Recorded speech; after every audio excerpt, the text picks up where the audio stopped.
Chilonzor metroga yaqin 2 xona pastki etajdan uy qidirgan yurtdoshlarimiz uchun bugun biz sizlar bilan Chilonzor tumani 11-kvartalda joylashgan 2 xona 1-qavatda joylashgan uyimizni birgalikda ko'rib chiqamiz. Ushbu ko'rib turganlaringiz uyimizning mehmonxonasi zal, o'zini televizor va mehki mebellari bilan ko'rib turganlaringdek. Uyimiz, balkonimiz bu yerda 1,5-3 balkon. Bolalar yotoq qo'yilgan. Bu yerda esa oshxonamiz o'z o'rnida qolgan. Kerakli barcha texnikalar bilan jihozlangan uyimiz yangi ta'mirdan chiqqan. 4 qavatli binoni 1-qavatida joylashgan.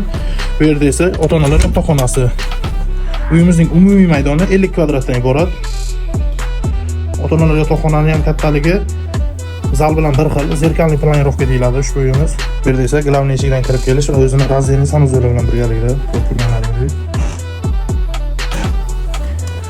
Uyimiz absolyutno yangi, ta'mirdan so'ng hali hech kim yashanmagan.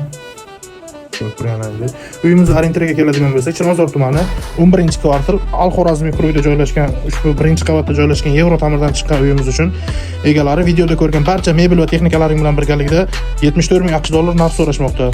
Agarda kimgadir qiziq bo'lsa, opsiyadagi raqamlarga qo'ng'iroq qilishingiz mumkin.